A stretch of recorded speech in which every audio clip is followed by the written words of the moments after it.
უმაღლეს საბჭოში 2015 წლის აჭარის რესპუბლიკური ბიუჯეტის განხილვა დაიწყო. დეპუტატებმა დღეს ბიუროს ხდომაზე იმსჯელეს. მათ ნაწილს შენიშვნები აქვთ. ბიუჯეტი წინა წელთან შედარებით 8 მილიონითაა გაზრდილი. უმაღლეს საბჭოში მომავალი წლის მთავარ ფინანსურ დოკუმენტთან ერთად მიმდინარე წლის ბიუჯეტის 3 კვარტლის შესრულებასაც განიხილავენ.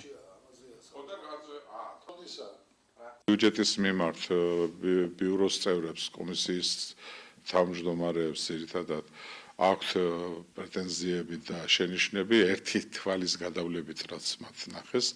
ეხლა ისინი შეუდგებიან კომისიების ხდომებზე ამათ განხილვას და რა შენიშვნებიც ექნებათ, ამას ყველაფერს წარმოადგენენ კომისიის დასკვნის ხდომაზე და შემდეგ ბიუროს. მთავრობამ შემოიტანა ცხადვის შესრულების ანგარიში, სადაც შემოსრულებებში არის 100% და ხარჯ ნაწილში არის 99%. რაც უკეთესია, ვიდრე იყო 6 შესრულება, გაცილებით უკეთესია.